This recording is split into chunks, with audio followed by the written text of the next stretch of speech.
मुल्ला ना आवे यहाँ भाई, किसी को अच्छा लगे अच्छा, कोई मुसलमान हमारा। আমরা মোল্লাদের কোনো খাবার দেব না, কার খারাপ লাগলো তাতে কিছু যায় আসে না, কোনো মুসলিম যেন না খায়। এ কথাগুলো বলেই একজন দরিদ্র ক্ষুধার্ত ব্যক্তির হাত থেকে খাবারের প্লেট কেড়ে নিলেন হিন্দু রক্ষা দলের প্রধান ভূপেন্দ্র তোমর, যিনি পিঙ্কি চৌধুরী নামেও পরিচিত।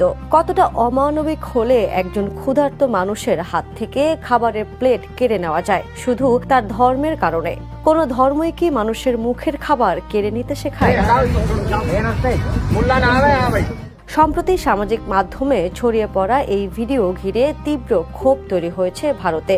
ভিডিওতে দেখা যায় হিন্দু রক্ষা দলের প্রধান পিঙ্কি চৌধুরী এক দরিদ্র ব্যক্তির হাত থেকে খাবারের থালা কেড়ে নিচ্ছেন আর প্রকাশ্যে বলছেন মোল্লা না আসুক, শুধু হিন্দু আসুক, অর্থাৎ সাহায্য কেবল হিন্দুদের মধ্যেই সীমাবদ্ধ রাখার নির্দেশ দেন তিনি। किसी को अच्छा लगे अच्छा, कोई मुसलमान हमारा खाना ना खाए। ভিডিওটি প্রকাশের পর শুরু হয়েছে ব্যাপক সমালোচনা।